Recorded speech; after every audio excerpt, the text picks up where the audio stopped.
Welcome to the Bridal Growth Podcast, your home for business mentoring, as well as executive coaching for business owners, executives, or maybe you're new to the business world or have a new business idea, and that's totally okay. Keep listening for strategies, ideas, and tips to help you groom and guide your business in an ever-changing marketplace, and for discussion on issues like marketing, finance, contracting, and technology. And now, your Bridal Podcast host, Terrence Brown.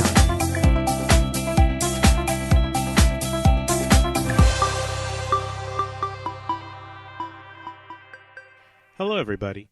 You are listening to the Bridal Growth Podcast, episode 13. And if this is your first time or you're returning to growth, then thank you for listening. My name is Terrence Brown, and to learn more about me, please visit bridal.com under the About tab. Today, our podcast is entitled, Do You Need to Invest in Your Staff? The Growth Podcast is produced every Wednesday for your enjoyment, and show notes are found at bridal.com/podcast-2.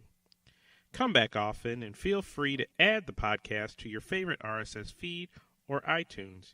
You can also follow me at Facebook, Twitter, Instagram at Bridal1. So let's get into the show. Do you need to invest in your staff?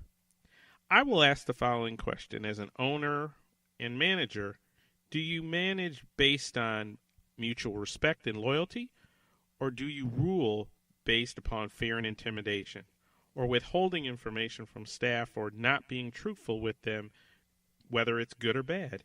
I ask this because I have talked to so many people who have worked for other companies before working for me, and says that how much different I managed. And it isn't a pat on my back, but before you talk about investing in staff, it depends on how you run your company and plan to run your company in the future.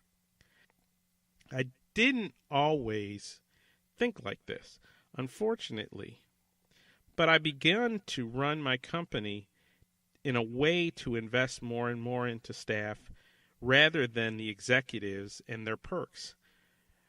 And what happened? Productivity increased, loyalty increased, quality increased, and more importantly, revenue increased. If you have any questions on the topic, please let me know by emailing me at info@bridal.com.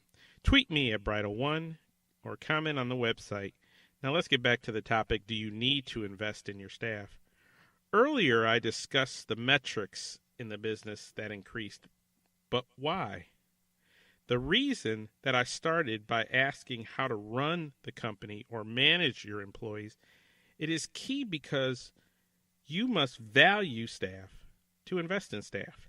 In addition, you must trust staff and the employees and be grounded in your direction and leadership to invest in staff.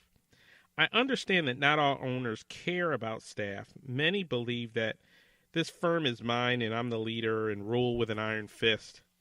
But there are downfalls to this belief system.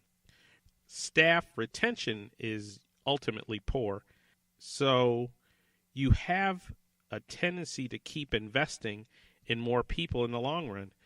You cannot develop future leaders in your business if you keep losing people, and potentially good people.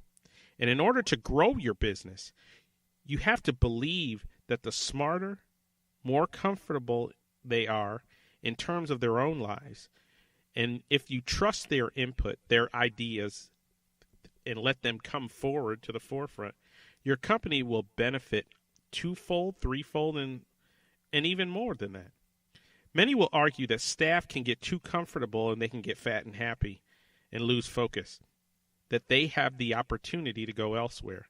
But if you invest in people, they will not leave you because they believe in you and what you're trying to do. And if you are mistaken, there's an easy way to test this theory. Many people say, hey, they're just going to leave you and just go somewhere else, and you invested all this time and energy in them. But I don't believe that the numbers prove this out. Whether you're a large business, internet startup, government contractor, staff wants to be part of something good. Many people will follow leaders that give a damn about them and their growth. I understand that it's a management style, but I don't know how you cannot do it.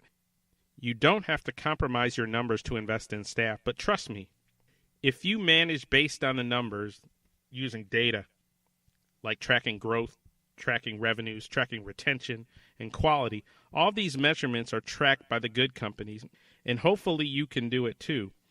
You can always start with 2% or 3% or even 5% and see how it impacts your firm over time, but do it.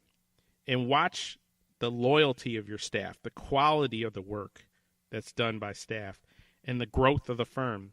More importantly, revenues will increase. Remember, it won't be easy. You will have to give up something yourself, some perk that you like, first-class flights or what have you. But it is worth it, and you will benefit from it, and I know you can do it. And that's the show. Thanks for listening, and I hope this show helps you understand that question a little bit more about, do you need to invest in your staff? The Growth Podcast comes out each week on Wednesday. And if you got any questions or comments, email me at info@bridal.com, tweet me at Bridal1, or see us on Facebook at Bridal1, or visit us at the website at bridal.com. And until next time, take care. Thanks for listening to the Bridal Growth Podcast with Terrence Brown. Join us next time for more tips on growing, grooming, and guiding your business. For past podcasts and blogs, or to learn more about the services we offer, please visit bridal.com.